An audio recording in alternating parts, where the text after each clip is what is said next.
Today she got a chance to perform. What a day. But she forgot her meds and had an episode on stage. I don't want to be here, she laughed painfully, like she was having more fun at a dentist appointment. It was a bit painful to watch. Right when Arthur was in a good mood, he decided to crack his first joke.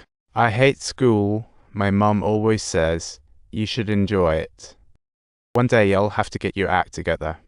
I replied, no, Mum. I'm going to be an actor. You could hear a pin drop in the audience. She flipped open her notebook for another joke, but the audience shouted, get off. Honestly, Arthur was really trying to learn comedy. She would watch the pros perform at 3 bars and take notes like a student, but her sense of humor was always a bit off. When everyone was quiet, her weird laughter would suddenly erupt, and the flop of the show left Arthur feeling pretty down. Her paralyzed mom didn't comfort her. Instead, she mocked, unhappy. Think you can do it? Want to be an actor? Suddenly, Arthur felt alienated from her mom after decades. She couldn't understand why her mother named her Happy. It was clear she hadn't been happy her whole life, so while her mom napped, she snooped through her letters. One line caught her eye. Hope you can do a good deed and remember me and your son. Arthur suddenly felt short of breath because this letter was from the tycoon Wayne. She knew her mom worked for Wayne Enterprises for years, but she never imagined she had a rich dad. Arthur confronted her mom in anger, and she confessed about her past with Wayne.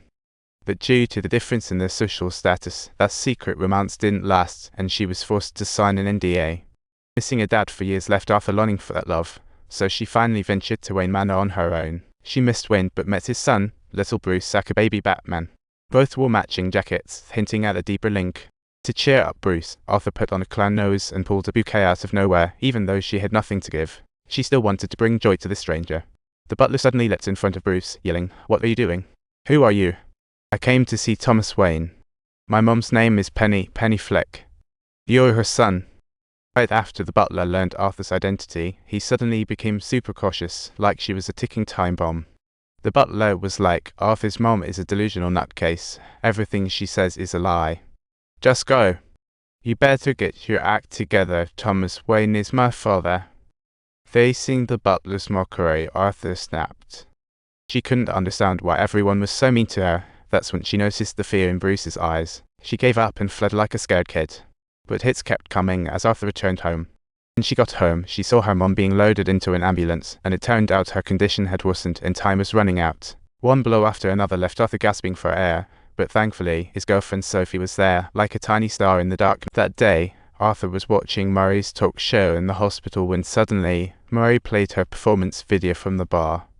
At the beginning, Arthur was filled with excitement, but almost instantly her expression cooled down as if it had turned as cold as ice. Because Murray wasn't praising her, he was putting her down, and even her idol seemed to be a jerk.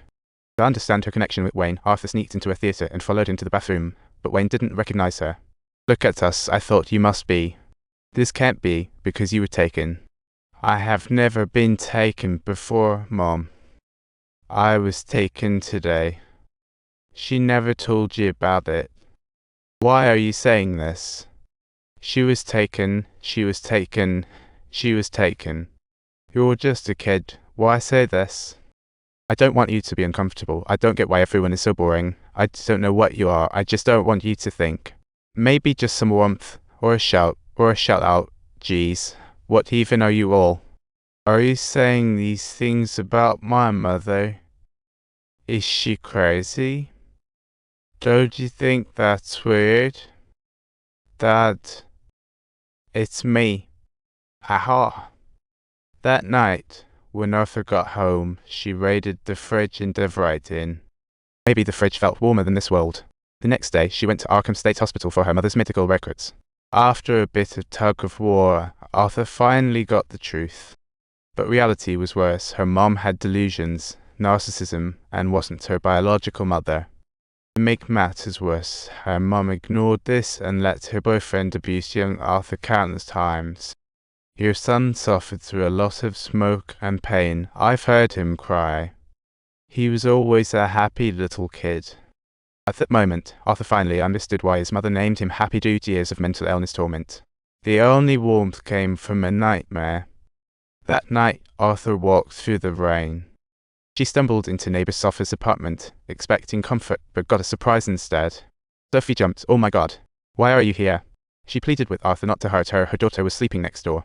Clearly, Sophie was utterly unaware of her existence. It was merely Arthur's one-sided, utopian fantasy. Returning to his mother's bedside, Arthur finally mustered the courage to utter the words that had lingered in his heart for so long. "I've never been happy. This feeling has permeated every minute of my entire life.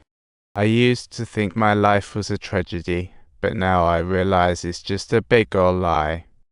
After that, she covered her mother's breath, severing the last connection to this world, all in front of a warm window. The kind-hearted Arthur was gone, and the wicked clown rose from the ashes. Back home, she'd done her glam herself. If you enjoyed this story, don't forget to subscribe to my channel.